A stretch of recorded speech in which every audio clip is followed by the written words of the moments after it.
তো আজকে রাত 11টা থেকে শুরু হতে যাচ্ছে ক্রিস্তিয়ানো রোনালদোর ওয়ার্ল্ড কাপ জার্নি। আর সত্যি বলতে আমি একটা মিক্সড ফিলিং এর ভিতর দিয়ে যাচ্ছি, কারণ রোনালদো খেলতেছে এই জিনিসটা ভালো লাগতেছে, আর এই জিনিসটাও জানি যে রোনালদোর এটা শেষ বিশ্বকাপ। তো আজকে পর্তুগালের ম্যাচ আছে ডিআর কঙ্গোর সাথে, আর এই ম্যাচ থেকেই শেষে শুরু হতে যাচ্ছে। This is the beginning of the end.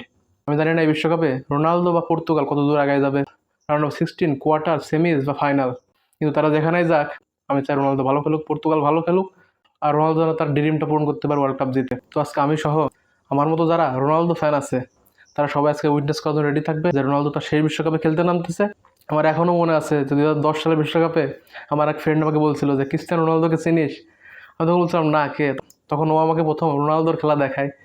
আর ওই যে শুরু এই অ্যাফেকশনের, সেটা কোনদিন কমে নাই। তারপর রোনালদোর জন্য রিয়াল মাদ্রিদের সাপোর্টার হওয়া, রিয়াল মাদ্রিদের খেলা দেখা, রিয়াল মাদ্রিদের প্রেমে পড়া, ফুটবলের প্রেমে পড়া, সবকিছু রোনালদোর জন্য।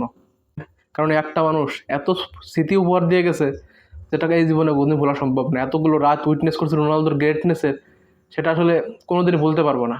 আর এটা ভাবতেও খারাপ লাগে যে সেই মানুষটাই বিশ্বকাপের পরে আর হয়তো খেলবে না, হয়তো ক্লাব পর্যায়ে 2-1 সিজন খেললে পারো, তারপরে তার খেলাটা শেষ হয়ে যাবে।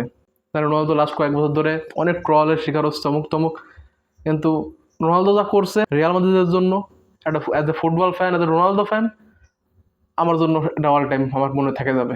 যে মানুষটাকে আমি লুক আপ টু করি, যে মানুষটা আমার ইন্সপিরেশন, যে মানুষটা আমার আইডল, সেই মানুষটা বিশ্বকাপ ভালো করুক, অনেক দূরে গায়ে যাক, যাতে স্বপ্নটা পূরণ করুক ওয়ার্ল্ড কাপ জেতার, এটা শেষ পর্যন্ত চাওয়া। তো wish you all the very best Ronaldo, my idol. We love you, I love you, thank you for everything, and I wish you all the best. Viva Ronaldo.